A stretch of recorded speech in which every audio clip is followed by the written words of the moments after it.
Hi, I'm Steven Schinder. And I'm Dan Schinder, and thanks for joining us on Yesshift. Yeah, the podcast where we talk about the 50-plus year history / ongoing events of the progressive rock band Yes, and all their many shifts and activities, and pretty much as we can talk about. There's always so much to talk about. There's always so much to talk about, and this is going to be a fun episode because it's about a Yes member who also has come in and out of the fold over many, many years, and we're so happy he's back. And his birthday, we're celebrating his birthday. Roger Dean, who Steve and I absolutely consider a Yes member.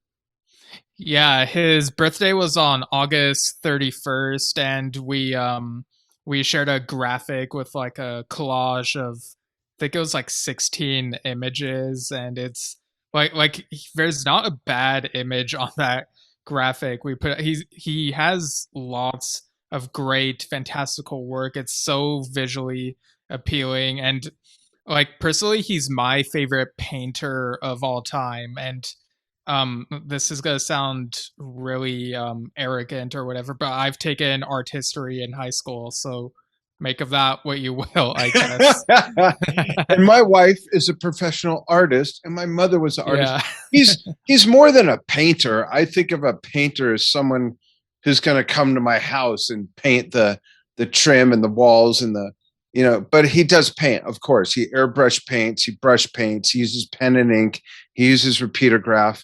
I have followed his career since I was a kid, and we'll get into that in a moment. First, we have some fan feedback, but we also have a lot of fan feedback related to Roger. This is not, and this is from fan Brian Harris, who's correcting me on something I said on a recent episode about Jeff Downes, where I said that Yes had broken Led Zeppelin's record of playing 8 shows on a bill at Madison Square Gardens. And I told Steven before we started, I distinctly remember and think I still have the magazine somewhere that shows a picture of all 5 of them holding some sort of award or something from MSG. And it stated that they did 8 shows, but Brian Harris says, and I quote, says, Yes did not play 8 shows at MSG for the drama tour, only 3. I was at one of them, and I saw them 3 times in Philly on that tour. By the time the 4th show in Philly, a month after the others, Trevor's voice started to fade, but the first 3 were excellent. Very good retrospective on Jeff Downes' work. For me, some of his best work has been the DBA albums, which is the Downes Braid Association, which I consider very proggy, particularly, that was not a misspelling, it was a mispronunciation on my part. He says, which I consider very proggy, particularly the title track, Skyscraper Souls. Not a very good reader today, sorry. So first of all, Brian, regarding MSG, don't eat too much of that. And regarding the shows, you're entitled to your opinion, even if it's wrong. Next topic. No, just kidding. So I tried to do some research right before we started, could not find what I'm looking for. And I'll be the first one to raise my hand and say, oops, I'm wrong. I made a boo-boo. But I distinctly remember this. I could picture the black and white image. It was either in Cream magazine or Hit Parade magazine from 1980. I might still have it. It might even be right there on my bookcase. So I'm going to research that. And if I'm wrong, we'll follow up with this on the next episode. But Brian, thank you so much for following what we do and for straightening me out if indeed I'm incorrect. sounds Yeah. like you have the better beat on it, being that you were fucking there. So there you go. I am I am curious. One thing I don't remember is when those shows were, which is weird because I can remember a lot of them through the many years I saw Yes, but I don't remember when that 1980s show was when I saw them at the Fabulous Forum in Los Angeles, Inglewood, California, down the street where I was born, actually. And all these years, I told Stephen this as well. All these years, I thought it was very strange that they played 2 shows at the Forum, but 8 shows in Madison Square. I always thought that was weird. And now it kind of makes more sense. So I don't know if what I saw was a misprint or a dream or magic mushrooms. I'm not sure what happened, but we'll sort it out. So, Brian, thanks again. Let's get to Roger Dean. Yeah, Brian's a great, consistent listener. He even suggested the idea of like the concert film run. Yeah, the concert film rundown idea. So. And we are going to do that. Steve and I have a lot of homework to do. We live about, I could probably map it real quick, but I'm going to say 600 miles from each other. And it'd be awesome to do that in person for like 3 days straight in our pajamas, popcorn, just binge on every Yes visual publication that there's been. And we'll talk about that. I mean, no promises. I was just going to watch the things I wasn't familiar with. And fuck spending time with dad. So anyways, let's move on to Roger Dean Scushion. And Steve gets credit for that. So where do you want to start with that, Steve? First of all, amazing artist. But, you drive the bus, wherever you want to start with this. I have so much to say on this. And Steve sent me a few notes and said, I think this might be more than an hour. And I thought to myself, it's like not even a musical band member. How could it be? And then I looked at the notes. I'm like, yeah, this is a 3-parter for sure. But go ahead, Steve. Where do you want to begin? So I guess we can start with, because I remember you asked me this question. Maybe it was off recording, but how did he get involved with Yes? Yes. So Roger Dean had been working with like some architecture. He even like invented chair design apparently. And the first band that from what I can tell that he did art for was Gun on their that I remember. Yeah, on their self-titled album. That album cover is so different from what I think of when I think Roger Dean. It looks very like dark and demonic and ghoulish and whatnot. It's so far removed from the landscape stuff I think of. But yeah, so he started there and he worked with a bunch of bands like in the early, so like that was 68, and then early 70s he worked with a bunch of bands. I looked through each of these cover artworks and some of them look pretty standard. It's like, okay, he's getting there. And then like to me, the one that stands out the most out of this early stuff is O.C. Bisa, like the thing he did for their self-titled album with the flying elephant and the like butterfly and moth wings. It's like that really, it's very fantastical and also looks very like it's a striking image. It's like you can't help but like look closer at the wings and the tusks, and it probably made like in the red almond shaped eyes. Yeah, and so I think like to me that's like the earliest album cover from what I've seen that has like a very striking like eye grabbing image compared to the others he did. And which are still good, but yeah, this was just jumping out. Yeah, and if I could add, that might have been the beginning of his distinct style as well. Yeah, it might have been, because there are some things where, like every once in a while, he'll make something where, like, I look at it and I'm like, oh, I feel like someone else could have possibly painted this. Like, it doesn't feel as unique to Roger Dean. But yeah, O.C. Bisa looked really great. And so how he gets involved with Yes in 1971 is Phil Carson from Atlantic Records. He looks through Roger Dean's portfolio that I guess he got a hold of, and he looks at it and is like, "Oh, he would be a really good fit for Yes." Like he really wanted them to have him in the picture, and so that's of course when we get the cover art for Fragile, um, with the breaking world. It's kind of a theme that continues through all these other albums, like Yes songs, and even albums that might not be from Yes. And yeah. So, do you remember what your earliest memory is of seeing Roger Dean's work? Like, what the first thing was? I do. And before I give that answer, I'd like to encourage folks on the video version, and I don't know when the video version is going to come out. It won't come out on our regular date as this audio version because it's my wife's birthday when I'm going to edit that. And I won't have time to dive in. But here's the thing. You can follow along with these images if you go to rogerdean.com. And the first image that Stephen referred to is if you go to fine art tab on top on the navigation and you scroll down. I don't know why it's not in chronological order, but if you click on views, which is from his first book 1968 through 1975, that image is in that collage and you can click on it. It's bigger, so you can follow along with some of this stuff, finding it in there if you're listening only to the audio version. And in the video versions, I'm going to cut these images in, and that's why they'll take a while. So I first found out about Roger probably like most Yes fans, and that was when my older cousin, 7 years older, my senior, I would have been, I'm going to say 11-ish or 12. It was shortly after, but maybe a year or two after Fragile came out. And Fragile was the first album I saw. And it really got my attention. The funny thing is that in a sense, it's almost sort of primitive.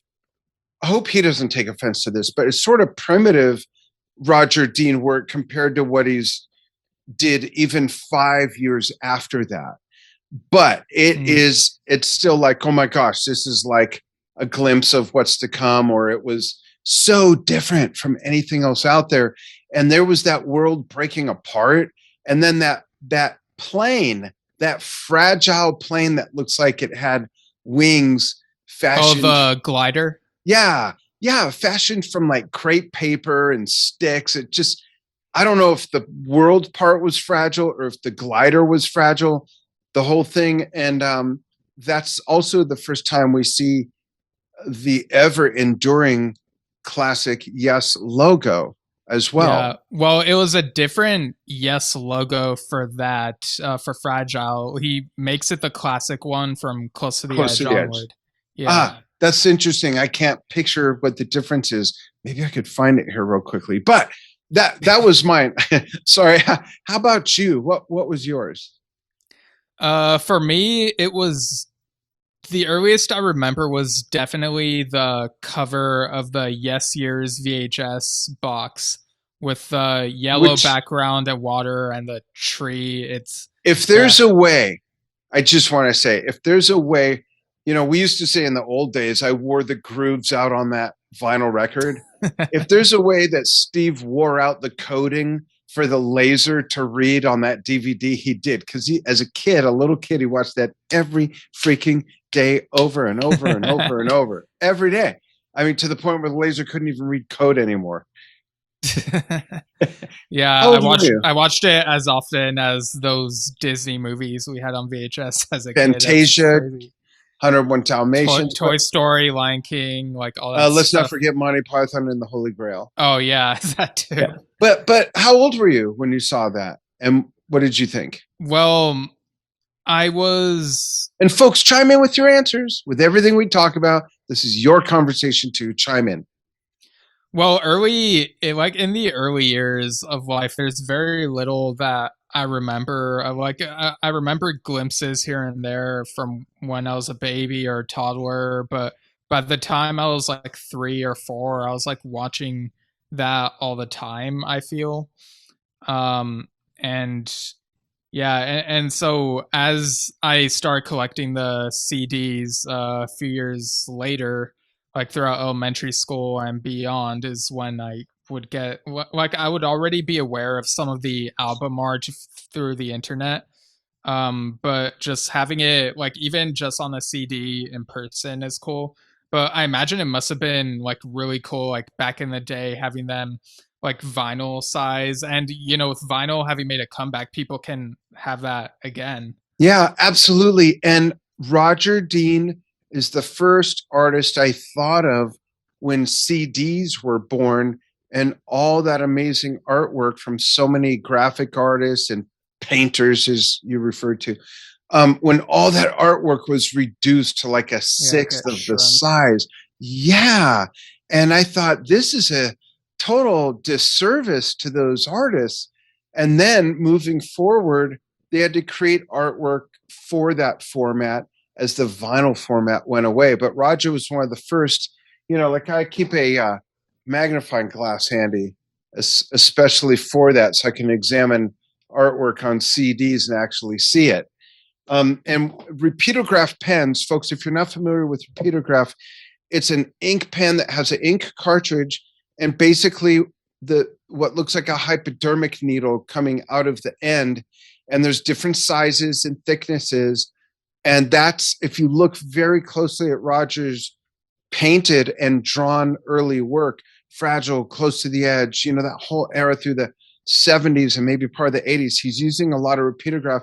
And I learned how to shade using those dots and just dotting and making them more dense over and over. Steve, I don't know if you know that, but Grandma taught me how to use Okay. repeatograph pens. When I showed her either Fragile or Close to the Edge, I said, how is this done? There's no brush strokes.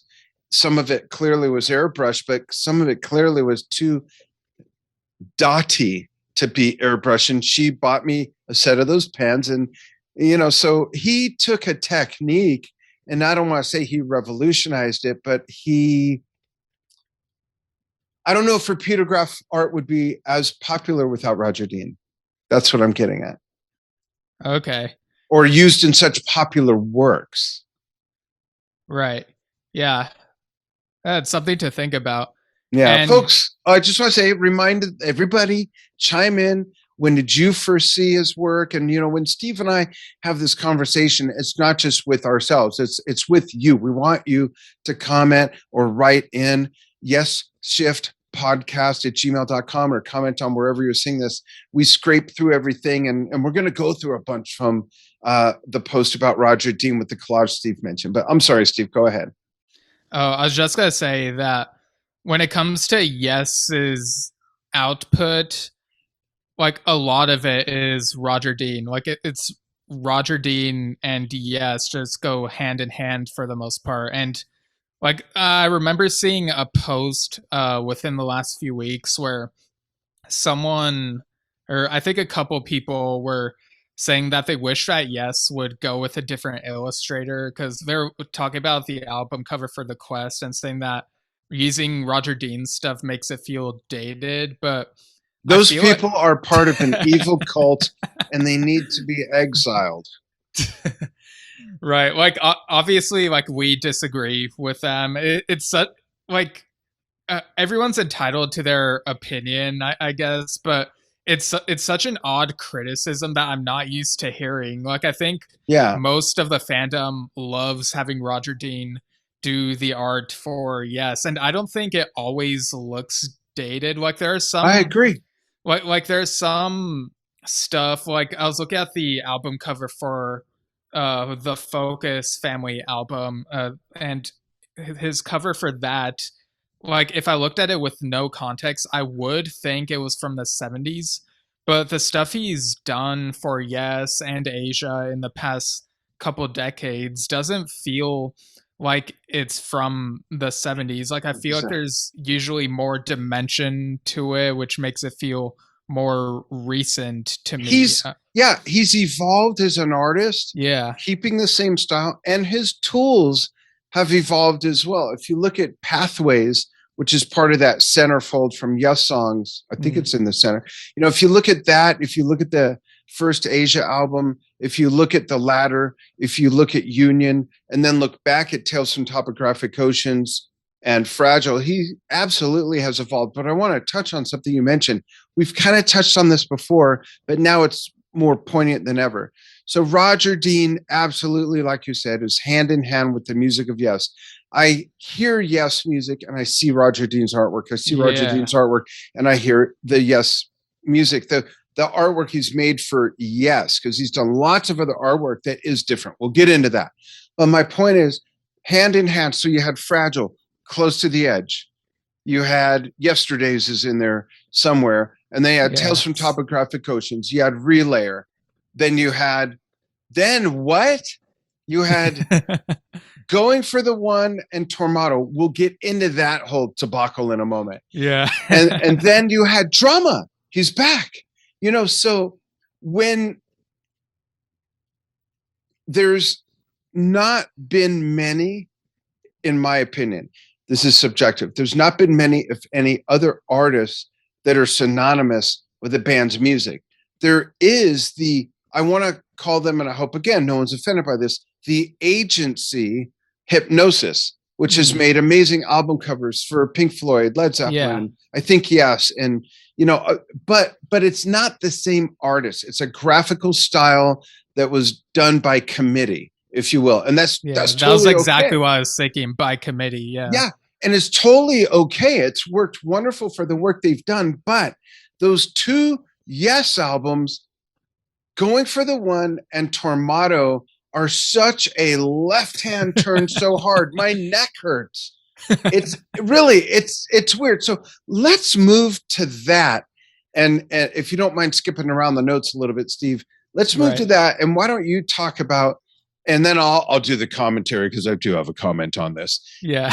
the whole thing about why Roger's work is not part of Going for the One. And I don't know if you know the answer to Tormato, but let's start with Going for the One. Tell the story, and then I'd love to do commentary. Oh, and by the way, the work that Roger has done for Yes members outside of Yes is sonomically the same way. Steve was an English major. He'll rip me for this afterwards. But Steve Howe, Rick Wakeman, Alan White, you know, it still is in that vein, but just detached enough with their own font, and Steve in beginnings with the architecture. But anyhow, go on. Yeah, and just as a reminder, I don't know if we mentioned this already, but we'll be reading fans' top 3 favorite Roger Dean works after we go through all these other bullet points. And we'll give you ours if we feel like it. Yeah, like toward the end. And we'll even try to guess each other's before we reveal. Yeah. So the Going for the One situation, Roger Dean explains this in the documentary that came out on, I think it was the 40th anniversary edition of the Yes Songs video.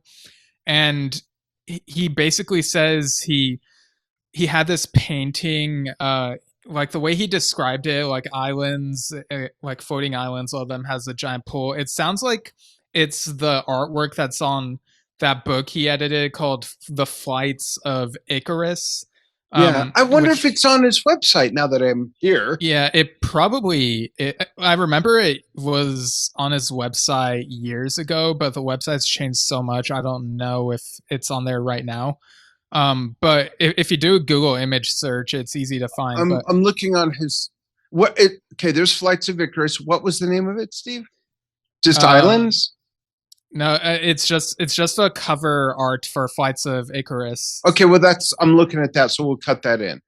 So that was going to be Going for the One or something like it? Yeah, like his description of what he had in mind for Going for the One sounds very much like that. And that book came out in 1977. So it all fits. Like I'm like 99% sure that's what it would have been. And so in the Yes Songs documentary, like that special feature, he talks about how he was, I guess he was supposed to meet up with a band, but only John was available at the time, and he showed it to him. He like told him the ideas he had, and John wasn't really into the idea. He had like his own idea of what to do. And I guess that was it. Like, I guess John and Roger Dean had creative differences, which I guess would explain why he was back for drama. But yeah, that was That's true. I never thought of that. yeah, but that was like a weird thing to happen. Because like, John had done Elias of Sun Hillow, his first solo album, and even though Roger Dean didn't do the art for that, I think it was David Fairbrother Rowe. It still has that glider concept, and so it's so weird to think that he and Roger weren't on the same wavelength at this time. It's Yeah, weird. not only that, but here comes my commentary. Yeah. So think about this for a minute. Roger Dean, his work became synonymous with Yes and the Yes sound. Like Steve said, they get together and whatever creative differences means. And I can't imagine how fucking sucky had Roger Dean's work had to be in John's perception for it to not work. But yet, what they did with Hypnosis, going for the one worked with the guy who ended up on the Hemispheres album for Rush, his ass showing, and who else? Like, I understand the parallel, the two cheeks are next to each other, but how is it that parallels? Right. Yeah. And the two towers in Century City and Los Angeles, like build a shining tower. Yeah, but how is it that worked, but anything Roger came up with didn't, whose artwork was synonymous? That's what twists my brain in a pretzel. Yeah. I just don't get it. And the Roger Dean Yes logo isn't visible enough on the cover. Like, it's very transparent or translucent. I don't know which translucent, is correct, but yeah, like it doesn't stand out enough. So like, I imagine like back in that year, like going into a record store, seeing this weird thing and not knowing right away that's a Yes album. That happened to me. I'm like, oh. wait, this is it? My friend brought it home. She invited me over to listen to the whole thing, and I'm looking at it going, this is a Yes album? It didn't look like a Yes album. It didn't look like Yes sounds, and why am I looking at this guy's ass? Yeah, I mean, I guess I'm just used to the cover, like, because like it's been years and years, and so when I think of going for the one, it's that cover. So it's hard for me to imagine the Flights of Icarus painting being the cover for that, but I think it would have really worked for, like, maybe, I don't know, like, I feel like if you use that as a cover art, maybe you have to change the title to, instead of going for the one, change it to Awaken. Like, there's something about the Roger Dean art that feels like Awaken to me, you know? Right, but he has another piece called Awaken. I'm cutting it in now, right. And it's one of the panels from the Yes songs thing where there's like a deer like looking awakening or something. Yeah. No, it's called Awaken. It's called Awaken. Okay. Yeah. But I understand what you're saying. I got something in my eye. Sorry for watching this on video, folks. So where do you want to go from here? Right. Well, and I don't know what the fuck Tormado's all about. In Tormado, if you look at the sleeve, it's about a place. What better artist to create a place synonymous with I don't get it. Yeah, the place is, it's like a hill or mountain called Yes Tor, and I guess like I kind of wonder what Roger Dean's own fantasy version of that would look like. But at the same time, I really love how silly the Tormado cover is. It's like there are different stories of how the tomato got on there, but I just think it's hilarious that they went with that and changed the title to Tormado for that reason. And there's only a guy on the cover with a marching drum because Alan is playing a marching drum, a Ludwig TDR snare drum, in the main part of Future Times. And I just don't get it. I'd still love to see them reissue those albums with Roger Dean art. I would love that. Raise your hand, folks. Honk your horn. Comment if you would like to see that. Nothing else makes perfect sense than that to me. Right. Yeah, he has his very own Dean distinct style. I guess, yeah, I'm falling into the habits of the show Community where the Dean loves to do that. But yeah, like he has, like, I mean, look at this. Let me make sure I'm like fully in frame. Like for the video version, like look at this shirt I'm wearing from the Royal Affair tour. You got like the Yes logo, Asia, John Lodge, Carl Palmer's ELP Legacy, and these are all like Roger Deanish Yeah. fonts, and like he's like he has a few different ones that I can think of, but they all feel very Roger Dean esque, and it's like really cool that he has his own visual language. When you look at it, you could be like, "Oh yeah, that's very Roger Dean." In fact, let's talk about that because I wanted to bring that up. Yeah, Glass Hammer font is completely different from anything he's done with Yes. The right. Ladder, the stuff he did for Alan White, Rick Wakeman is like a whole other sort of font that overlaps into the Yes world. But yeah, he has a very distinct style, yet he's able to compartmentalize for these different bands.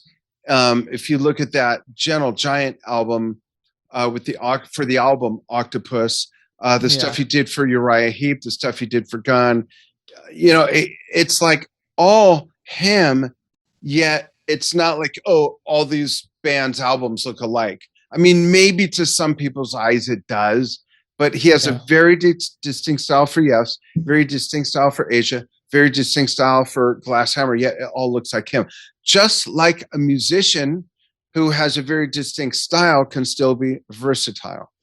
Yeah, like for Yes, he has the very loopy looking logo that I A think lot of is the most. roundishness to Yeah. things, soft Um edges. in the 90s he had the box logo where it was like some Right. lines that make the word Like on and Union and whatnot. yeah, and I think it was on the ladder as well. But for Yes. Asia, it's very pointy and angular. Like it fits that name very well.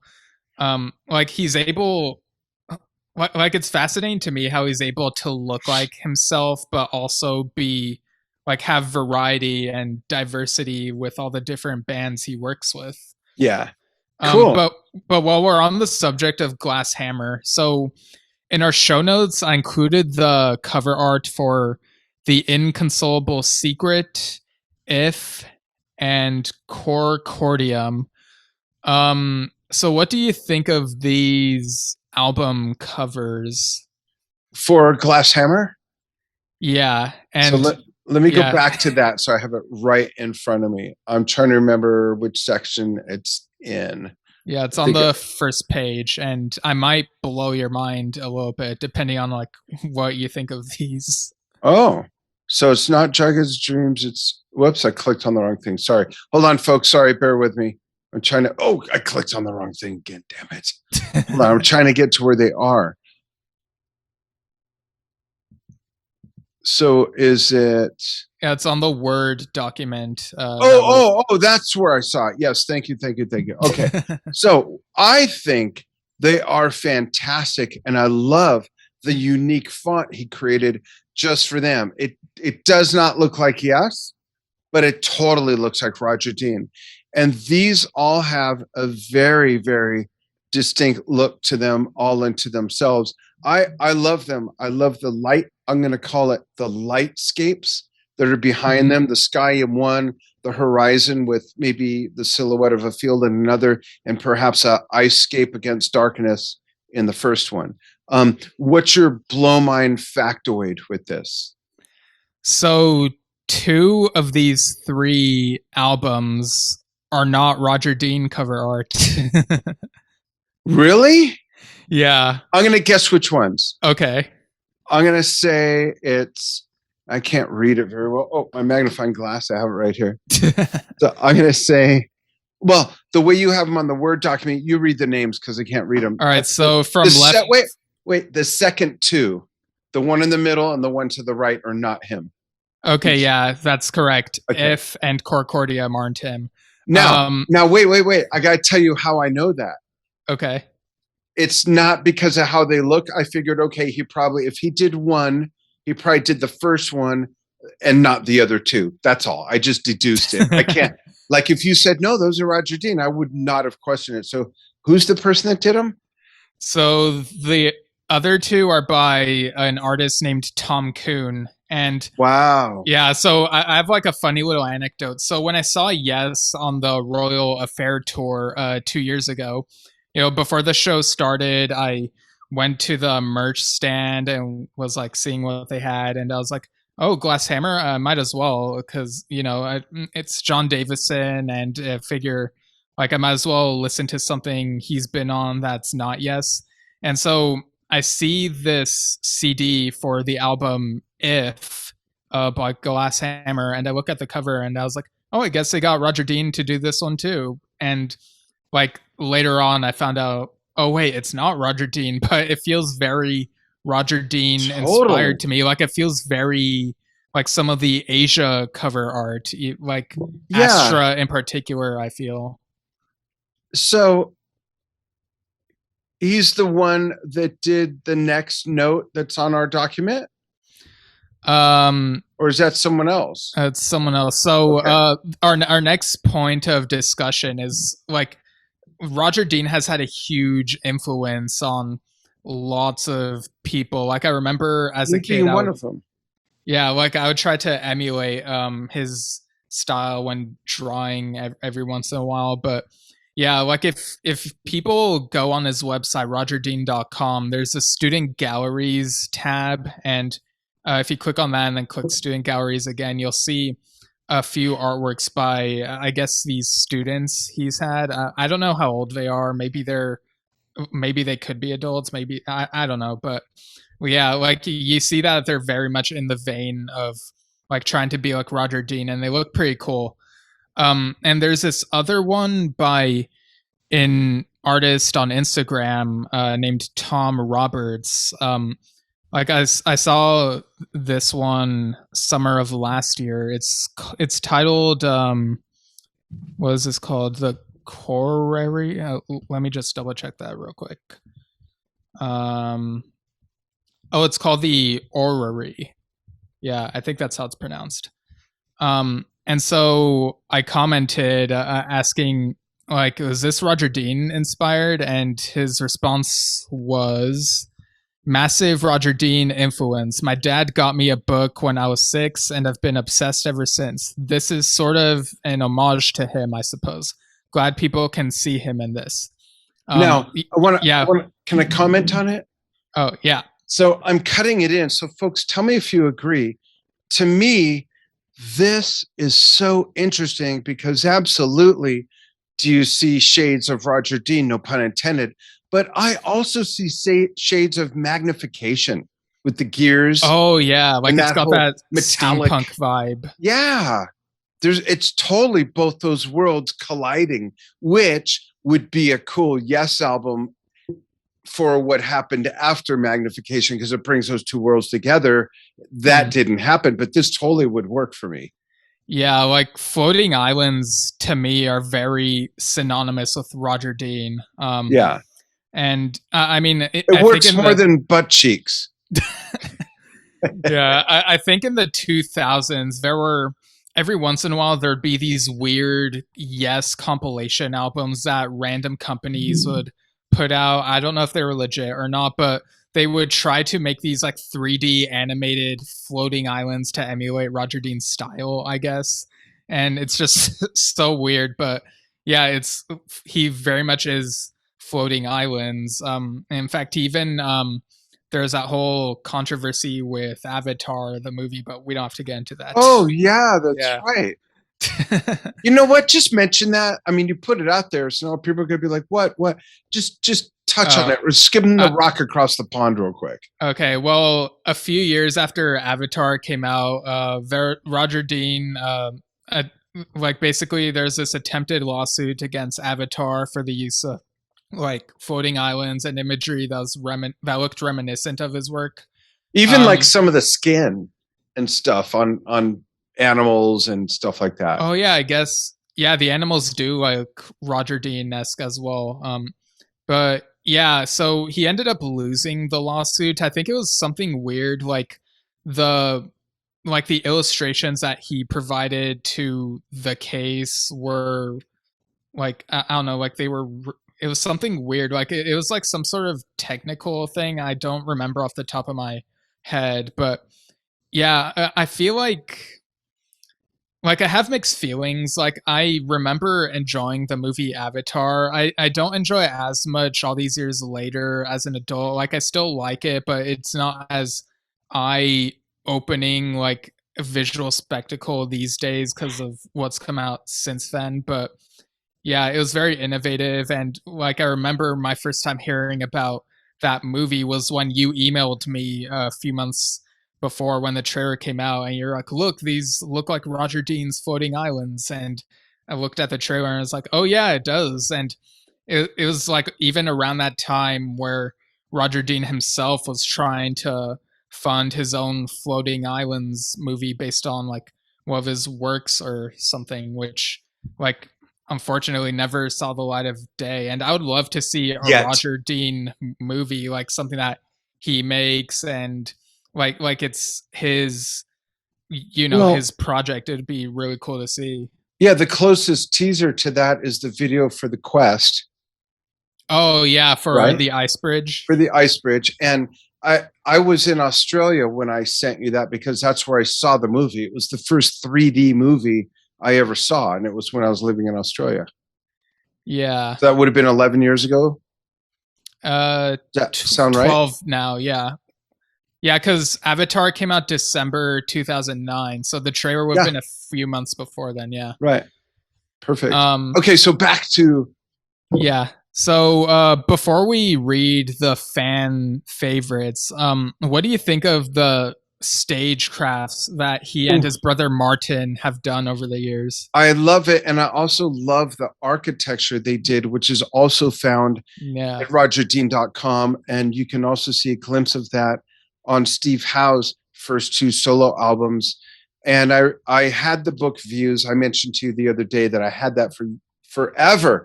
And I loaned it to someone who I don't know anymore and it disappeared. And I'm gonna How order dare it. they? Yeah, I'm gonna order it because I loved that book. And it had the whole story about the stage works and the architecture. And the thing about the architecture was their concept was that with all that roundedness and no sharp corners, it created more space, not just physically, but to the eyes.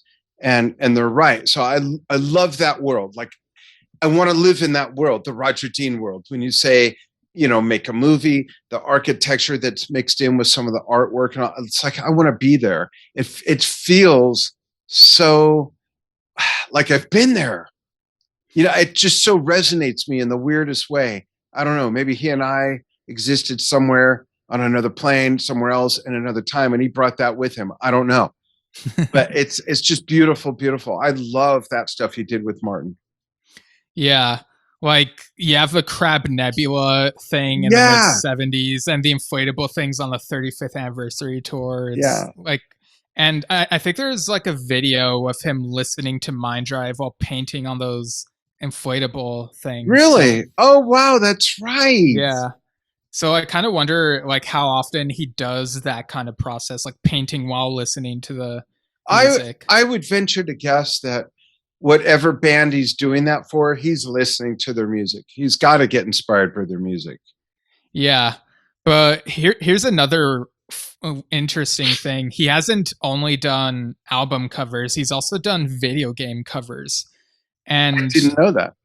yeah, and like some of these, like a couple of these feel very like we're so used to think of Roger Dean being very fantasy, but a couple of these look very sci-fi. Like there's this video game from the 80s called Obliterator, and I'm looking at it and it looks very reminiscent of some of the concept art for Star Wars that you'd see from someone like Ralph McQuarrie or Doug Ching even.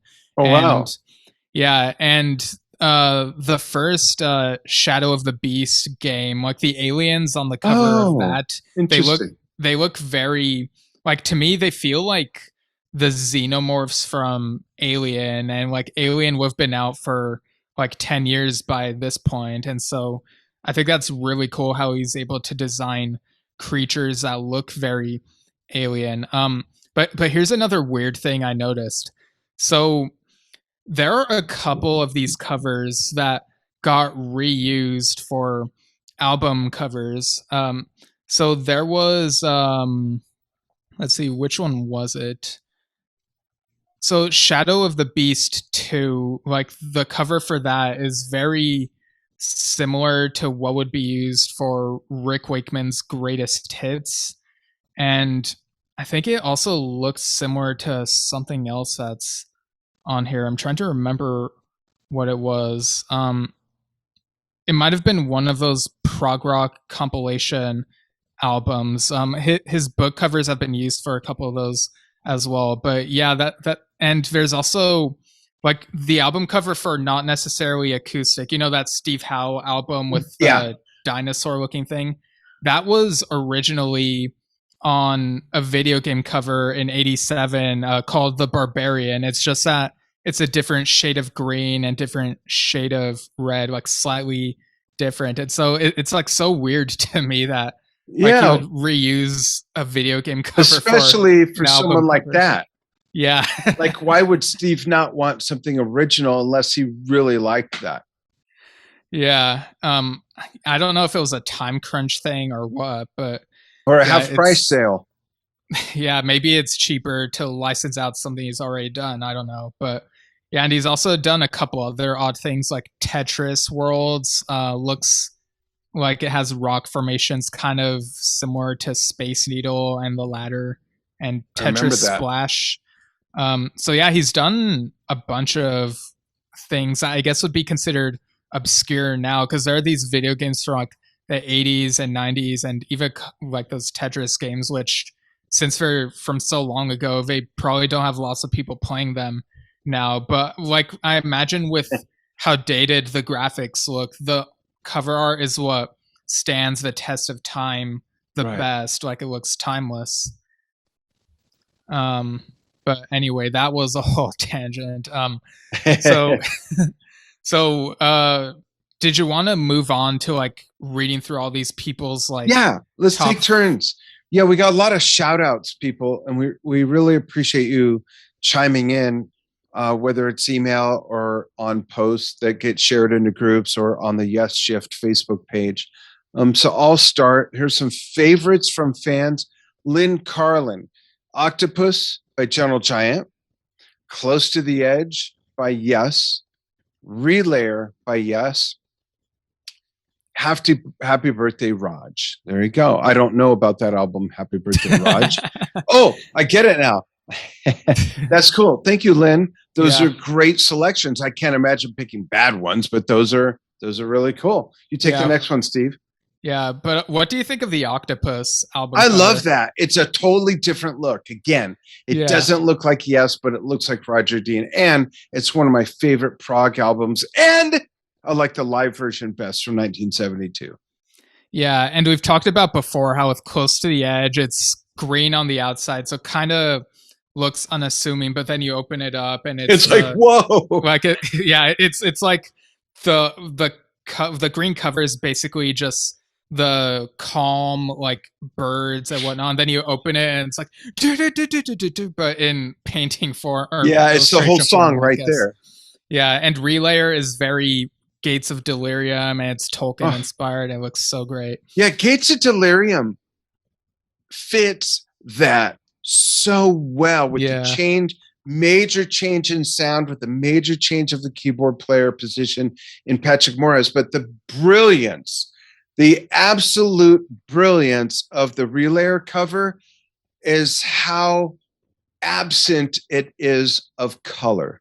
There's like 3 to 5 shades being used in whites, ivories, creams, and grays, a little orange on the snake, I think, and that is it. And to me, to create something so magnificent like that with so little color is just, that album cover truly stands out and absolutely fits the music. That's, I think, one of his biggest accomplishments because of what it is, the change in the band personnel, the change with the music. There's just something about that. He changed as hard as left as they did, but yet it fit. I just love that. So good. That's great, Lynn. Thanks.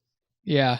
And before I read this next one, I just remembered like what it was that was similar to Shadows of the Beast too. It was Ben Craven's Great and Terrible Potions from 2011. Like it's basically the same rock formation, just without the flying creatures in front of it.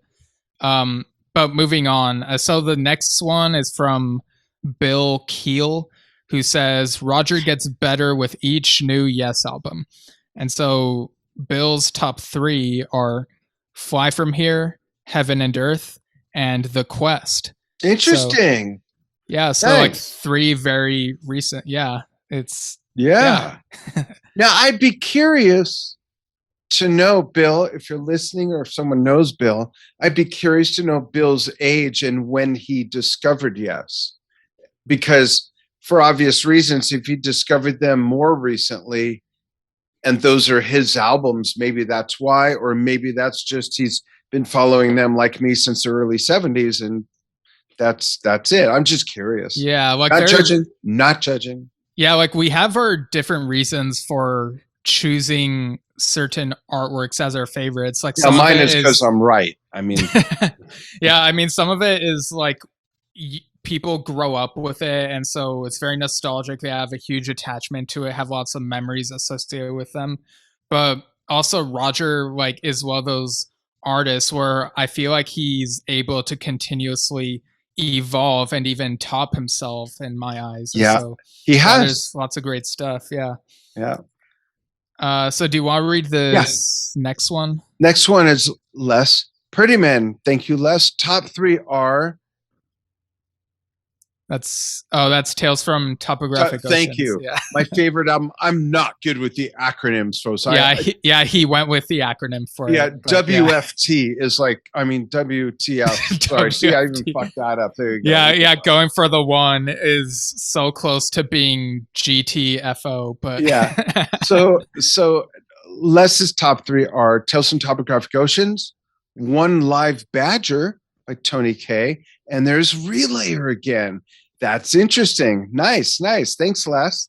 Yeah, One Live Badger it's one of those ones where I feel like someone else could have painted it. Like it doesn't look as unique to Roger Dean to me. I think because he was more faithful to the anatomy rather of the animal. Oh, yeah, and there's like lots of yeah, like there's a badger on it, and there's also snow and branches, and I guess it's a little bit reminiscent of what Yes shows would look like with all the snow. But yeah, that's a cool one. And so this next one is from Michael Flowers, who says Tales is probably my favorite cover art, though Union deserves a mention because I rented the album from the library as a never kid. Returned it.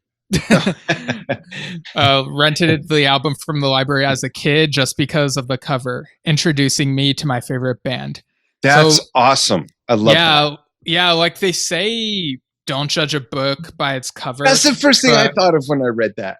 Yeah, but like the story is important first and foremost, right? But at the same time, you gotta make sure it has a cover that'll lure people in and make them want to experience the story. And I feel like Roger Dean's art is really great at being a gateway for people to start listening to new stuff. Like when I was getting into other prog rock bands when I was in middle school, I looked up what else Roger Dean has done art for, because I figured, if he's worked with these people, they must be cool. And some I enjoyed more than others, but it really helped me to broaden my horizons more with some of those prog rock bands. That's cool. Next is Ted Owen. Thank you all for chiming in. So Ted says, I was given Views for Christmas from my parents in 1973. I was 13. Also received Yes songs thanks to all involved. It's been quite a trip. That's cool. So Ted, you're just a couple years older than I am, and I came into that stuff at that same time. So that totally resonates with me. Yeah. Great stuff. That book Views, I've got to get that book again. Yeah, I think it came out 75, so he might be a bit off, but yeah, those are great memories. Like imagine like getting that as a holiday gift. That's just great. Yeah. Yeah, and this next one is from Ian Barber, who says, my top 3 Roger Dean paintings are Fly From Here, Aura, That's the Asia album from 2001, I believe. It's like yellowish and has a pyramid on it. Sometimes I get that one confused with Ara and Arya. Yeah. That's me saying it, not Ian. So I'll continue with Ian's list. So he says, "Fly from Here," Ara, From a Page, and honorable mention Relayer. From a Page is a great album cover. Like it feels like it complements the art for Life from Leon, you know, that In the Oh yeah. Present tour lineup very well, because it has the water and the rock formations, but also has a cool looking ship. Like both of those feel like a nice little throwback to mid to late 90s Roger Dean with Keys to Ascension and stuff like that. Yeah. And Relayer mentioned again, this is interesting. If we were to aggregate all this info so far, Relayer is the most popular one. That's interesting. Yeah. And so, you want to read this next one? Yeah. Andre Berger says Tales from Topographic Oceans, Relayer, and Asia, referring to their first album. That's a beautiful cover. These are all great, of course. Very nice. Thank you so much, Andre. Yeah. And Ian Barber, faithful Yesshift listener and participant. Thank you. Yeah, with that Asia album cover, you have like that angular looking dragon with a pearl. It's like it feels very different, but very right for the band. Yeah, loved that. Ooh, when that so this touches on what Steve said about the comment from Michael Flowers about Union, about how it was the album cover that brought him in. When I saw that album cover, I couldn't wait to hear what it was wrapping up. I couldn't wait to hear what was inside. And then it was, he loved the moment. I was like, what the? They slipped the wrong fucking licorice pizza in here. Yeah. But no offense to that song. The rest of the album, I just. Anyways, next. Thank you, Andre. So next we have Mauricio Ferrero. I hope I pronounced that right. It's Maurizio. No, you're right. You're right. Okay, Maurizio Ferrero. Yeah, one of those is probably right. So, top 3: Asia, Tales from Topographic Oceans, and Islands. I believe that refers to the Uriah Heep album from the 90s. It has like these floating islands in water. It looks similar to that ABWH live album, An Evening of Yes Music Plus, to me, you know, with the floating rocks and stuff. Right. But yeah, it looks like Relayer and Tales have the most mentions so far. But maybe Asia could catch up. We'll see.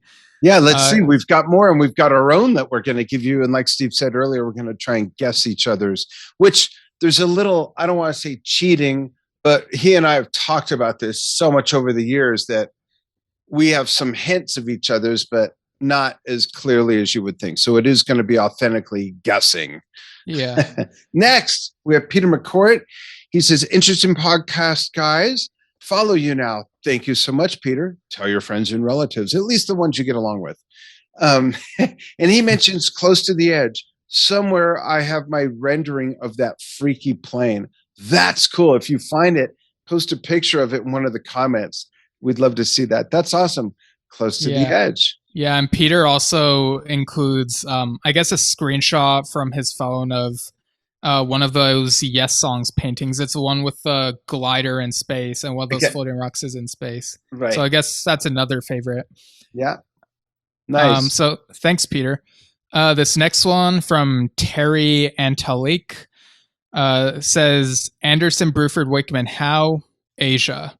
Now, that's so interesting because that's the first mention of the ABWH album, which is great because it's another one that became synonymous with a lot of Roger's work, starting with Steve Howe's first solo album, Beginnings, where he mixes organic with architecture. Yeah. And it looks very different to me from the Yes albums that have been done before. Actually, sorry, I'm going to correct myself. He did that first with Asia. Oh, okay. But it combines those two. Sorry, I didn't want Mr. Harris correcting me again. Continue. Sure. So I was just saying that album cover for ABWH, like obviously it wasn't Yes at the time, but people were comparing it to Yes.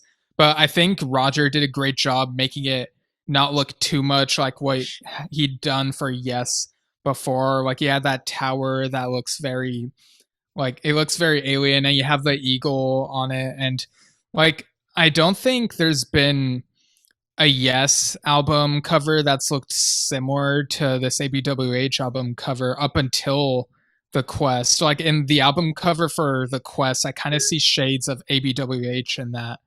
Um, Yeah, and it's also absent of exactly what you pointed out earlier, the roundness of the Yes stuff. You know, yeah, it's clearly a different world, if you will, just like Asia's a different world. yeah, and I kind of like how a bit of that like desert vibe was included in like the Brother of Mine music video. Yeah, But yeah, yeah. So some of these lists don't have exactly three. Some might have one or two or even four. But it's whatever. We love Roger Dean's work, and it's cool to hear all these different mentions. So thanks, Terry. yeah, great. Here's an interesting one. Keith Rudner says, I enjoy the ABWH cover as it is my phone wallpaper. So there's a second Nice. mention of that one. Yeah, that's cool. Nice. Yeah, and this next one a little bit more obscure to our us Yes fans, perhaps.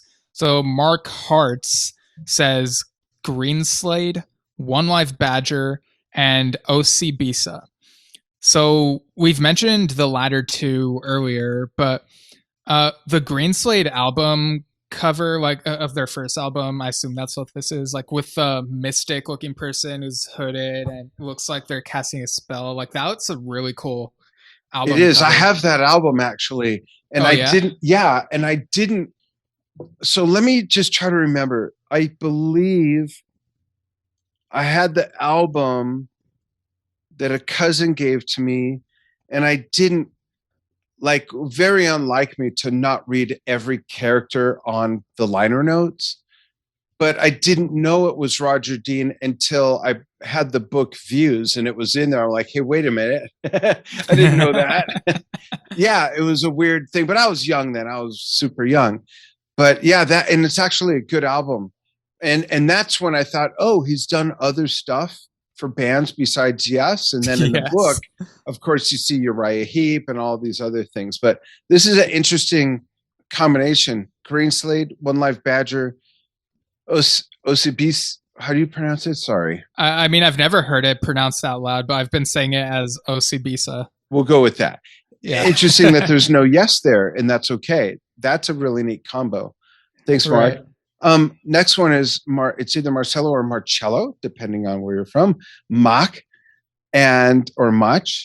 I'm going to say Marcello Mach. Tales from Topographic Oceans. Some obscure album called Relayer. And then Yes Shows.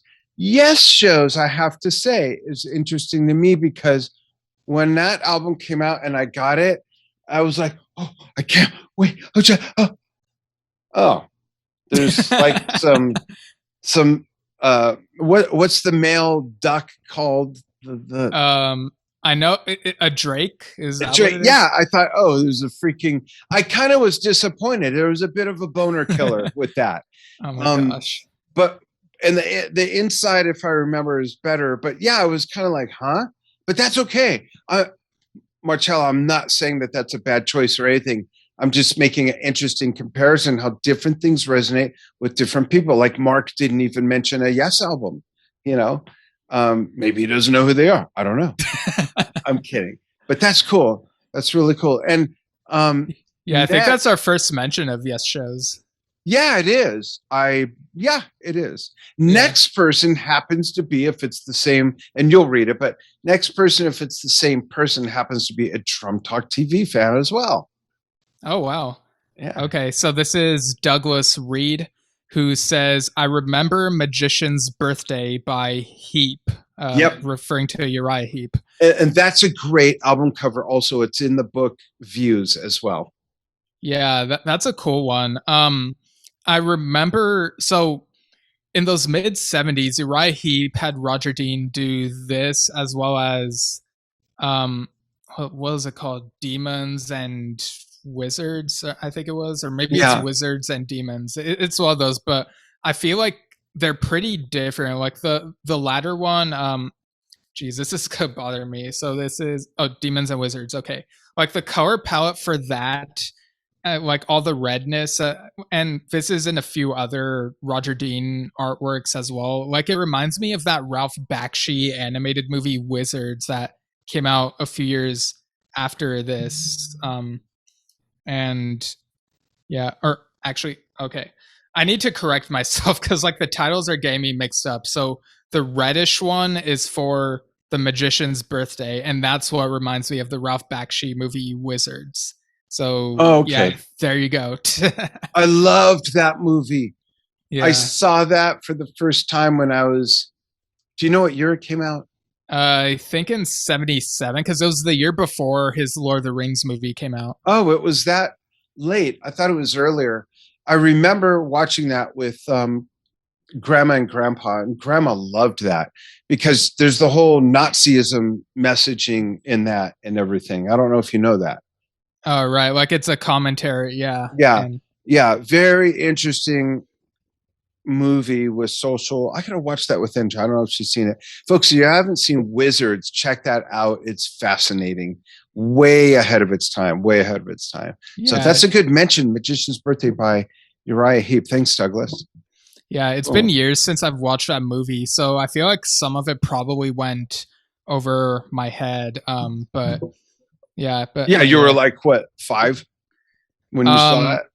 I think I watched it again much later, but I didn't pay as much attention to like what it was saying or what they were uh satirizing. Like I think the movie's a satire or something. It's been forever. I barely remember what it's Yeah, about. check it out. We should watch it together online. Right.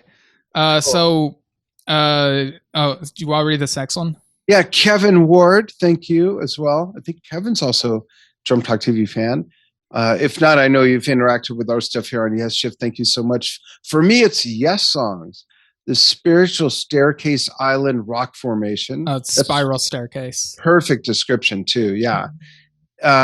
It never fails to give me a feeling of that something that's surreal, something otherness is calling to me. I love that. It is perfect for Yes music. There is no particular order. The gray and misty arched canyons of Yes's Real Air album, and also a recent album for bird songs of the Mesozoic. The iridium controversy is quite moving. I never heard of that. That's interesting. Yeah, I never heard of Relayer either. Yeah, the Iridium Controversies album cover looks really great. You're familiar with that? Oh, I've seen. I haven't listened to it, but I've seen the cover art. It looks really great. It's more modern Roger Dean. It's a huge rock formation, and I think it's kind of bird shaped, which fits with the like the artist or band name. But yeah, it looks really cool. And I'm not watching the game or anything. I'm asking Enja to put on more air. All right. So while you're doing that, I'll read this next one. Okay. So this is from Royce Smith, who says Relayer, Tails, and ABWH. So I think so far those three might be the most popular ones. Yeah, Relayer's way out there in front. Way out there. Yeah. Yeah. Oh, I was just gonna say thanks, Royce. So you want to read the next one, Dad? Yeah, Donald Wicks has one, and he says, "Don't forget the Inside album, Close to the Edge." Yeah, that fold out it's interesting how synonymous the front cover and back cover is if you just fold it out and look at the whole thing on the front and back side. That gradient from really dark to that green and just that classic Yes logo. That is so Yes. But then you open it up, it's like, and then you hear the music. There's nothing more. If you could pick that one painting example, is the music. Yeah. Yeah. One example where the art matches the music and it's prog, it is Close to the Edge. Absolutely. Yeah. David Schlum says tie between Tails and Relayer. I love the constellation Scorpius on Tails. Wow, how do you know that? That's awesome. The colors are so beautiful. Relayer is definitely snakes coiled up on the granite. That's really cool. I want to say something about Tails. Okay. Because it's been mentioned, and the album, I've seen two different versions. There's that version with the fish and but I think the fish might be on the back or something, but go on. Okay. Yes, someone mentioned that the albums look dated. You know what? I'm going to save this comment for reasons you'll understand when I say it. Okay. Yeah. Okay. Yeah. Okay. We'll get to that. All right. Thank you, David. Go ahead with John's. Yeah. So this next one is from John Hours, who says, yes songs, all for panels. I love that because it's like you have this whole gallery that you're counting as one, and it's totally fair. Yeah, fair enough. And Tales from Topographic Oceans, the cover, and ABWH's cover. So yeah, great choices, John. Absolutely. Bob Peterson, Tales, Fragile, Yes songs, then Relayer, and Close to the Edge. So 4, we got 5 out of him, which is awesome. And there's freaking Relayer again. You know what's so interesting to that sorry, I haven't slept in like a week. What's so interesting to me about that is it had, like I said earlier, it has the least amount of color, and his color work is amazing, yet this is getting the most amount of play. What is that all about? That's fascinating. Yeah, and first mention of Fragile so far. So yeah. That must be an old effer like me. Bob. Thanks, Bob. Thanks, Bob. Bob. Next one's another Bob. So this is from Bob Kosterko, who lists 4 actually. So Relayer, Yes songs, Tails, and Badger. I assume that's one live Badger. So Tails is inching up, by the way, I think. You'll have to sort these out and do a recap post, and we'll post a graphic with the top 3 since we asked for 3. Right. Let's do that. Yeah, well, I actually considered counting these beforehand, but I forgot. So that's totally my fault. Okay. So you want to read this next one? Yeah, Len Wellard says Close to the Edge, Topographic Oceans, and there's Fragile again for the second time. Nice. Yeah. Thanks, Len. Yeah. This next one is a friend of ours, Tony Jefferson. Yeah. Tony, big Yes fan. Yeah. So Tony says Tales from Topographic Oceans, Yes songs, Relayer, and Close to the Edge. So top 4 instead of 3, but it's all good. Yeah. So many of these are like the same. Yeah. Very interesting. Kevin Leese. My favorite is The Ladder. That's a very colorful, rich with saturation album cover. I love that one too. That might be, I can't mention. Never mind. Later I'll mention it. Right. So if you zoom in on that one, like if you look really close, there are a couple people like on there, and I think one of them even has a microphone. So that's like a nice little detail that Roger Dean added. I didn't know that. Oh yeah, if you like look really close, you can see there's a couple like silhouettes. Do you want me to read this next one while you check that? Yeah, it's probably down in my studio, but I never noticed that. Okay, you might have given me your copy of. Oh, no wonder I can't find it. Okay, I'll look it up though. Yeah, I'll go ahead and read this next one. So Joe Waidalik, Waidlich, I don't know. WAIDELICH, just to make sure we have it right, yeah, Joe. Yeah, so Joe says, the quest is beautiful. I also like Relayer and, of course, Tales from Topographic Oceans. So, yeah, I definitely agree. The quest is, like, when we got that first glimpse of the cover of the quest, I was very excited to see that when we saw that back in July. It's so rich in color. I love it. So, yeah, thanks, Joe. Now, this is interesting. Charlie Nolan included a photo that looks like an illustration, and it's a balloon, like a hot air balloon with the Yes logos on it. And it even says the Yes balloon in the bottom left of the canvas. And on the right, it has the Atlantic Records logo. So I'm not sure what that's from or what promoted. it's like I a can't see. black and white hot air balloon, and it also has the Tales from That's what that says. Tales Okay. from Topographic Oceans logo on it as well. So it must have been promoting that album. That's why the Atlantic logo's there. So Charlie says, "Oh, just that." Okay. All right. Yeah. Thanks. Yeah, that's a cool photo. And then Robert Michael Wells says Topographic, Asia, the first album, and Alpha, which is Asia's second album, the bluish one with the pyramid and the animals. Yeah. That was a really cool second. Like, I feel like the first two Asia album covers are pretty different from each other. Like, Roger didn't try doing just the dragon on water thing all over again. Like, he shifted settings, like with the pyramid, and like I think he did really well with that, in my opinion. So yeah, great choices, Robert. Absolutely. Next, we have Todd Walton. Thank you, Todd. Thank you, everybody who listed one, Close to the Edge. That's awesome. Yeah, the green is really cool on that. No, I'm kidding. He probably means the inside, but like the outside is cool too. Yeah. And Christopher Bergman said, I'm sorry, let's back up one step. About the green, about the gradient.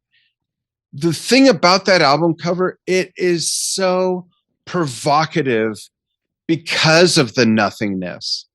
It's a logo and that gradient, and it really it makes you so curious, I think, like, right? What is this? Yeah. Yeah. Cool. Sorry, go ahead. No worries. And Christopher Bergman says Tails will always be number one for me.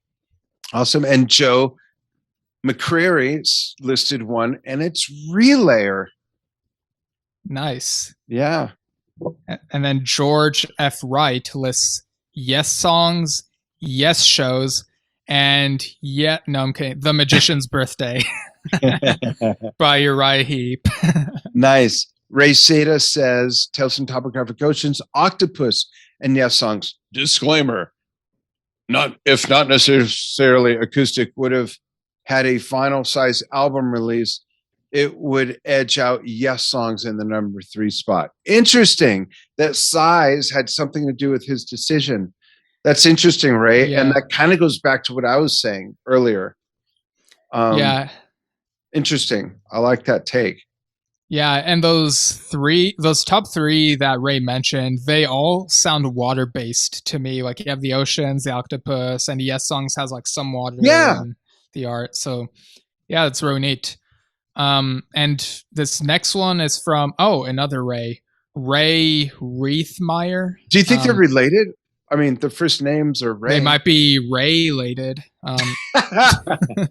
Maybe they both have Ray layer. Okay, I'll stop. Sir pun a lot. Yeah. So Ray Reithmeyer says Asia Alpha. So Asia's second album. And he numbers them. So number 1 is Alpha. Number 2 is Blue Desert, which is on ABWH. Yep. And number 3 is Sea of Light. More Uriah Heep getting some love. Yeah. Actually, okay. So I need to correct myself. So I think earlier in this thing, like I think someone mentioned Islands, and I thought it was the Uriah Heep album. But Sea of Light is that Uriah Heep album, and Islands is a Flower Kings album from like last year. Wow. Yeah, it looks really cool. It's kind of looks similar to the Bird Songs one that we mentioned. But yeah, sorry. So yeah, saying the record straight. But yeah, Sea of Light looks really great. And Islands as well, whoever mentioned that earlier. So yeah. And this next one, I think I know how to pronounce the last name. I think it's Cacioppo. Caccioppo. Nick Caccioppo. Nick Caccioppo. Okay. Who lists number 1, Topographic, number 2, Yes songs, number 3, Close to the Edge, and number 4, Relayer. So were you just going to read the rest of them? Or? No. Go ahead with the next one. I'm just teasing. Yeah. Okay. Yeah, good choices. Again, all of these are, of course. How thanks, Nick. Yeah, thanks. Dave Chapman says, number 1, Badger. probably one like Badger. Then number 2 is Close to the Edge, and then Topographic Oceans. Tails, awesome. Yeah. Let's blow through the rest. Yeah, and Greg Moe has Relayer at number 1, Topographic Oceans at number 2, and Yes Songs at number 3. Awesome. Bruce Morrison says, I love the one in Yes Songs that has the cat.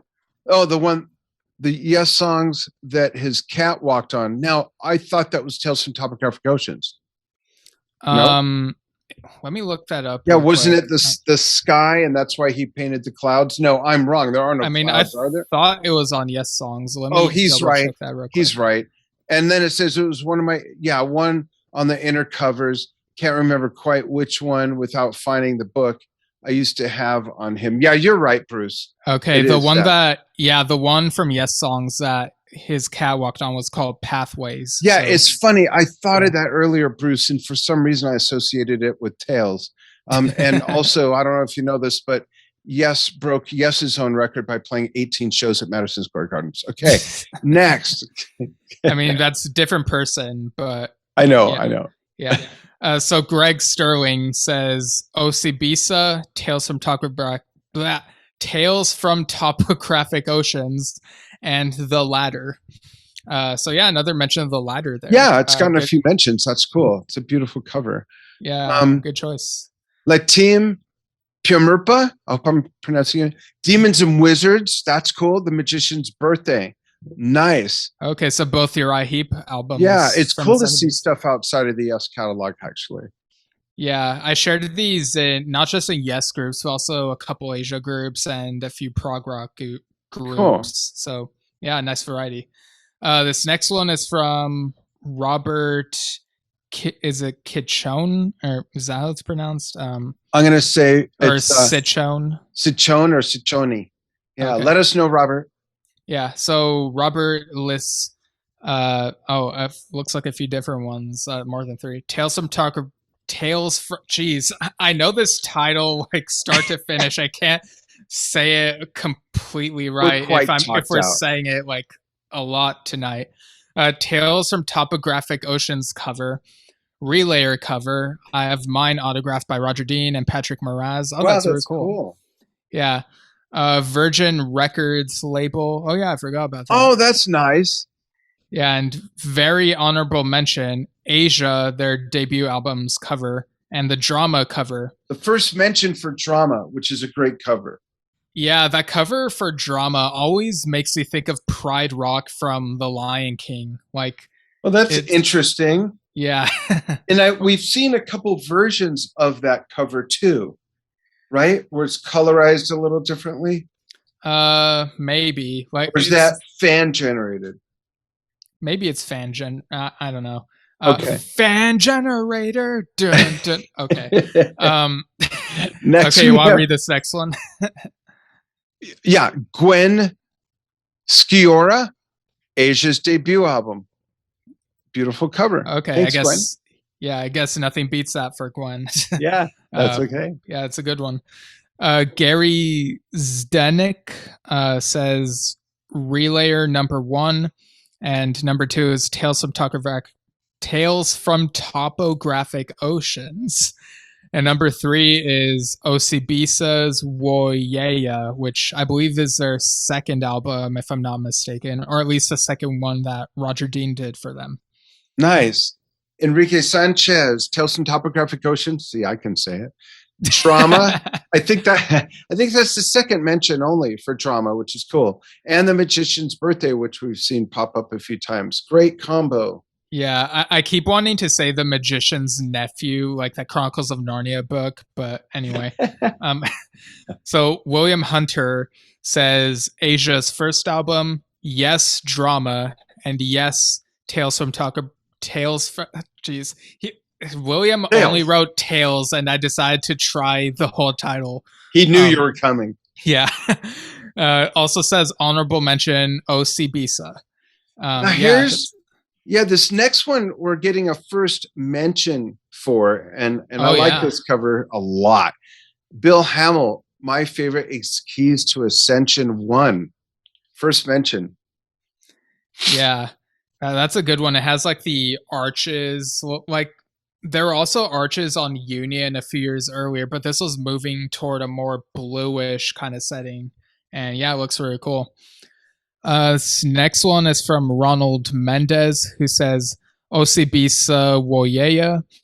Greenslade, I assume Ronald means their first album. And yes, drama and classic is my fave. Maybe he means classic, yes, the compilation album from 1981. So I guess Yeah. that's four technically, but yeah, that's a good one. It's like it came out or like shortly after Yes broke up, I think. And classic Yes has that glow in the dark type of tower, which I guess the ABWH tower is a little bit reminiscent of it. Yeah, yeah. But the ABWH one is more spiky, like when I think about it. But yeah, that's a cool one. Doesn't get brought up a lot. Yeah, and drama mentioned again. Yeah. Donna Bernardus says tails in a word, topographic ocean. Wait, what? Yeah, I think she's referring to how you pronounce it. I don't know how she said this ahead of time. Okay. Well, here's the thing. In a word probably refers to that 2002 box set In a Word, yes, with a floating jungle. But I don't get why Tales from Topographic Oceans is separated into. Maybe it's for emphasis. I don't know. Maybe it's a tie. I don't know. Yeah, maybe it's tied for first and third place. That's cool. And this next one from Balaz Miklos Gabor. So this is the cover of Asia's Arena album, but here's the Looks thing. Looks like the Fragile Glider. Yeah, but here's the thing. Let me just double check this real quick. Let's see, Asia Arena, and just okay. Is that him? So Roger Dean's Asia logo is on there, but the artwork is by Rodney Matthews, who's done a few other Asia albums. But yeah, it does look kind of Roger Dean-esque, right? Yeah. Like it's like if someone had, like if this were credited to Roger Dean, I'd believe it, but no, apparently it's Rodney Matthews. So interesting. Yeah, so I guess another instance of how something else could potentially look like Roger Dean's work. So yeah. John Bean gives us Close to the Edge, Tales and Yes songs. Nice classics. And Jeff Greenberg gives us Tales, Relayer, and Close to the Edge. Nice. And Augusto Barros says, "Oh, it's in Spanish. You want to read it, Steve?" Okay. Yeah, I don't. Okay, so I translated this earlier, but let me look at this again. Steve speaks fluent Spanish, by the way, folks. I used to, but I'm not as tuned into the channel. Right. Well, I'm kind of like, I don't speak it as well as like some other people I know, like the way it sounds out loud. But so the question that this person posed was the logo of the German group Anyone's Daughter by Roger Dean? And I had to look this up, and it's not by Roger Dean, but the font of that logo looks very Roger Dean-esque. It came out around 1980, I believe. But yeah, so another instance of something that kind of looks like Roger Dean. Nice. Go ahead and do the next one. Okay. Manolo Fernandez Garcia simply says Relayer. Yeah, good choice. Yeah. And Dan Bernard says, how about this image she did in 1971 for Osibisa? And that's the exact one that Steve mentioned with the elephants that have like the dragonfly or butterfly wings. That's absolutely great mention. Yeah. Great logo for them as well. Yeah, definitely. And Steve Gurin, I think that's how it's pronounced. Oh, wow, it's signed. Yeah, it says one of my faves. Thanks, Roger. And it's an image of Cactus Choir by David Greenslade, who of course founded the band Greenslade. So this is a solo album of his, and it looks very Relayer-esque to me, like the way that building looks. But you also have like the Greenslade character in the corner, and of course you have it signed by Roger Dean. So yeah, very cool thing to own. Yeah, and of all things The next commentator, Ian Gill, says Badger as just one. Just Badger. That's cool. And this is Lynn Carlin again. Oh wait, did I hang on? Did have. I type that twice? I think you did. Maybe Lynn commented in two different, just to be sure. Okay. Yeah, it is the same. Okay, yeah, it's the same choices. All right. So okay, did we do Augusto as well? Let me double check. Just because it's Spanish, don't group them all together. I know I'm just kidding.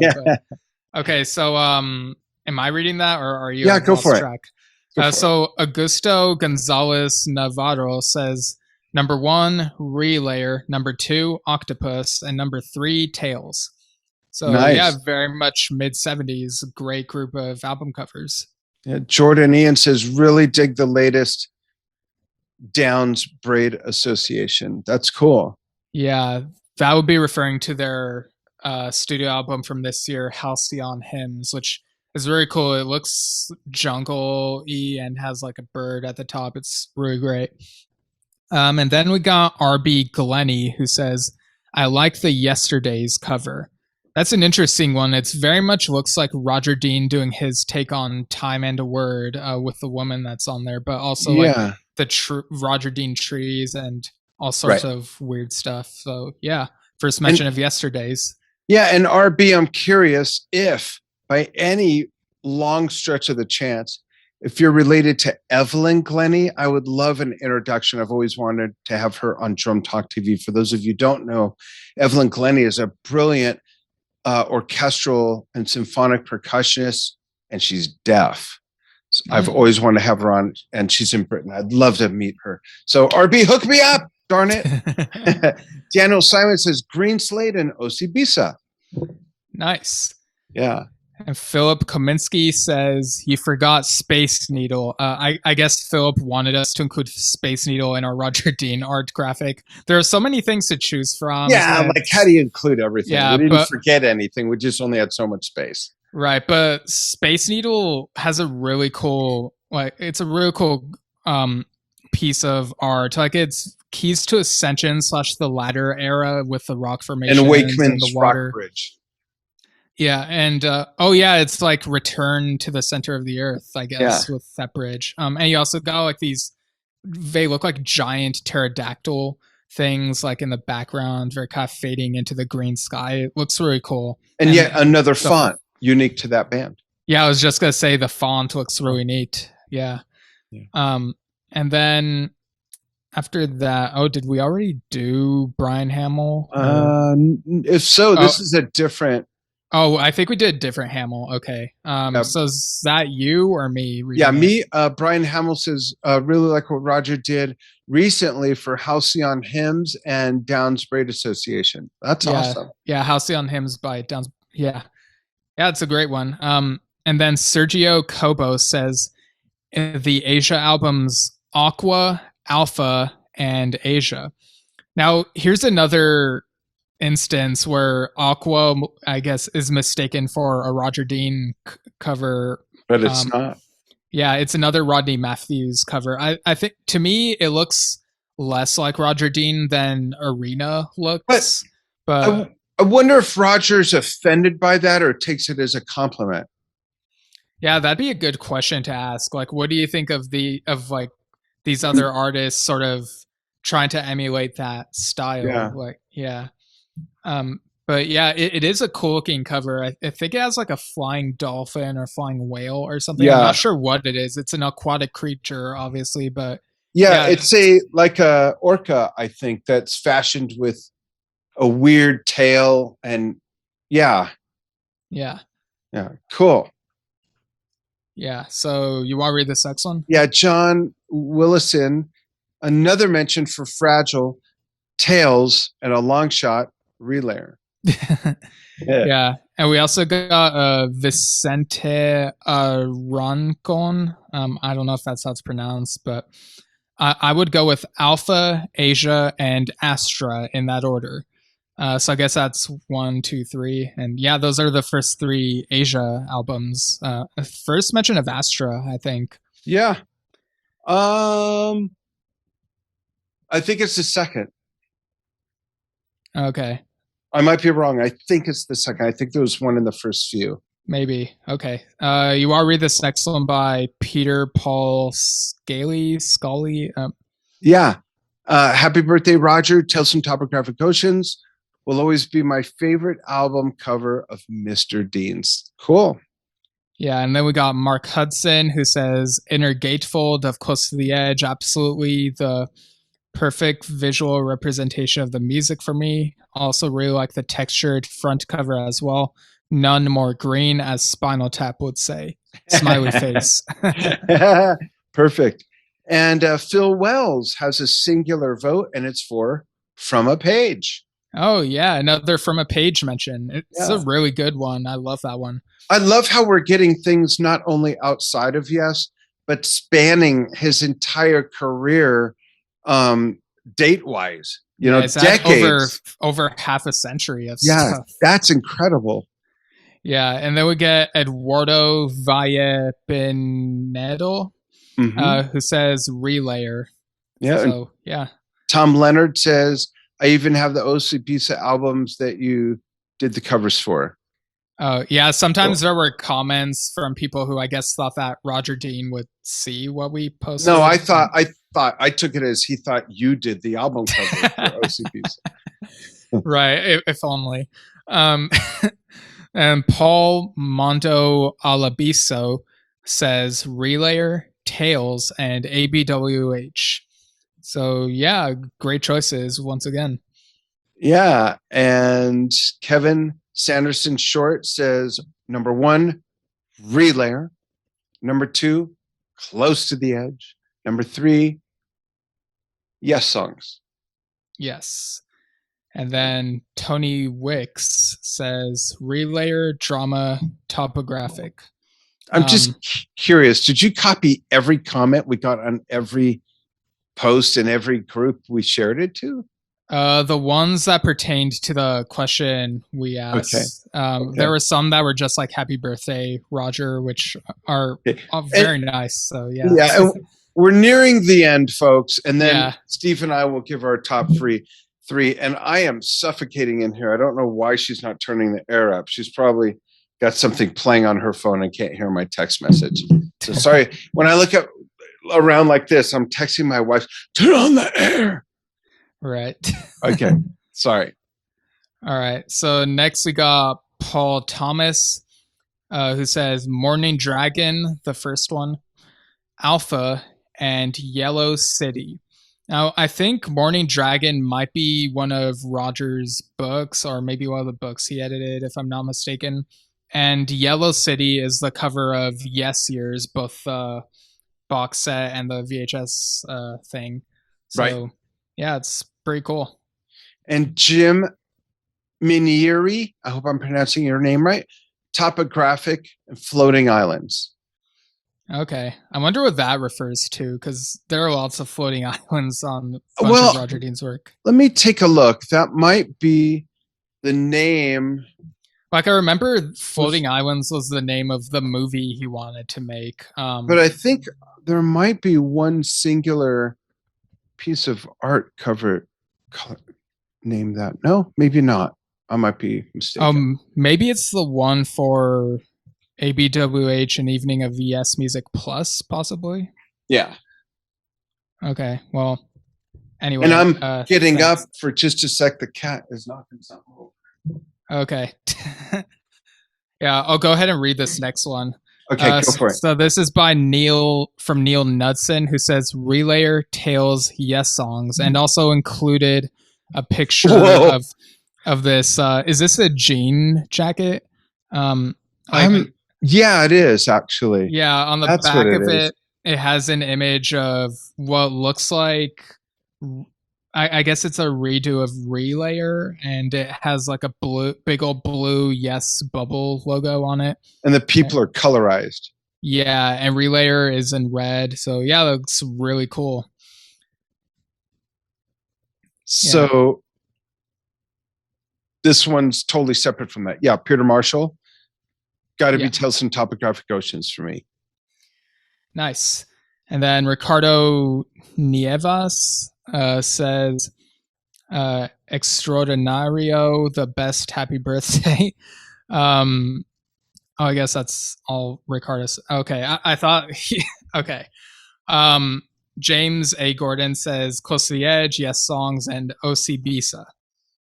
And then there's another happy birthday from James A. Gordon. And do you want to read that last one there? Yeah, Joe Shelby. Last but certainly not least, ABWH Blue Desert, Asia's Alpha, and the original cover to Views. I forgot that his book Views got a different cover. And the original cover, which is called Green Castle, that is where I learned. Steve, you've seen my drawings, right? With mountains and the pathways and stuff. Yeah, I've seen a bit. Yeah. That's where I learned that, is from that album cover. Yeah. Yeah. Right. Yeah. Very cool. Thanks, we everyone. Got through a lot of favorites from people. Yeah, I feel like 80. Yeah. Yeah. I feel like the ones that got the most, like the top two for sure, are definitely Relayer and Tails from the looks of it.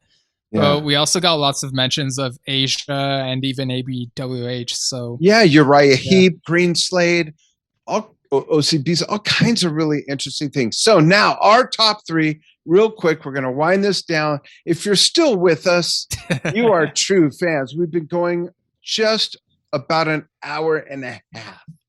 No, 2 hours. We're at 2 hours now. Jeez. Hopefully you're still with us. Let us know. You know what? Just let us know if you hung in there this whole time. We appreciate it so much. So, Steve, I'm going to try to guess your top three. Right. And to be honest with you, I think you're more familiar with Roger's more contemporary work than I am. But I'm going to say Tellson Topographic Oceans, the first Asia album, and Keys. Which Keys is blue? Which one's pink? Pink is 2, right? Right. And Keys 2. None or ABWH or Relayer. No, just kidding. So am I close? None of those are in my top three. Wow. Okay. Right. So what are they?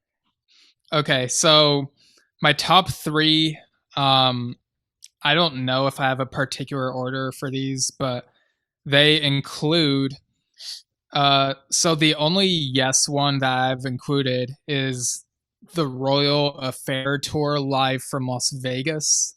Really? And it surprised me. Like, just like earlier today, I was looking through all of Roger Dean's stuff, and like looking at it, I was like, you know what? This one really strikes me because of the contrast with the light blue, like rock formation against like the dark night sky and the stars. They have some. I'm looking it up because I just. Yeah, I'm not sure if I don't think you've seen it before, but yeah, like it has a nice contrast of colors to it. Yeah, I see that. That's interesting. I'm still kind of surprised. Not that it's not worthy, but interesting. Okay, and what else?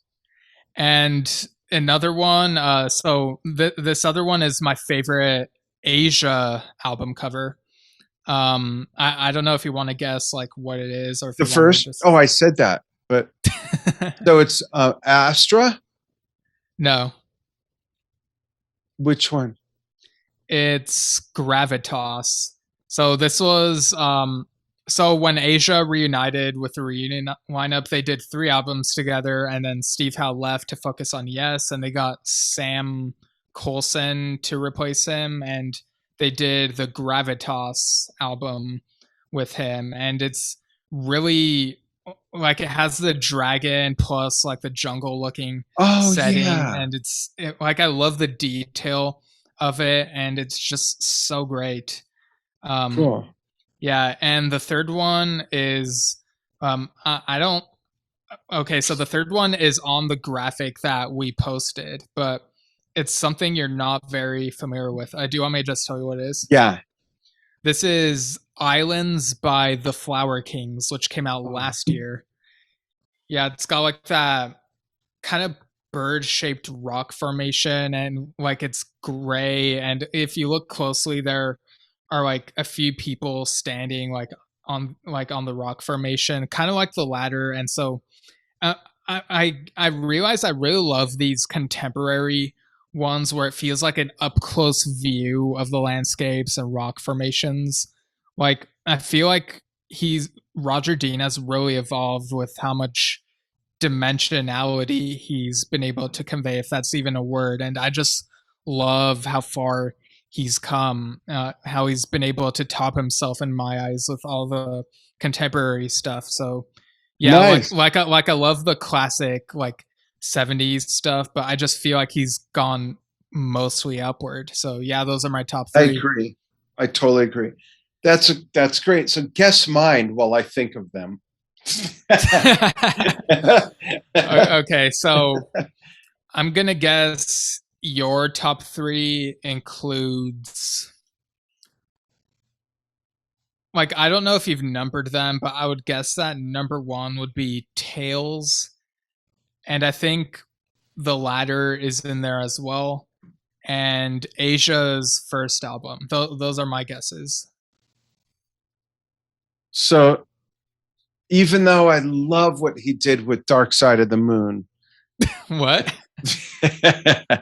you know what? No, you got them. I think those are them. Definitely. Wait, really? I got Yeah, them. yeah.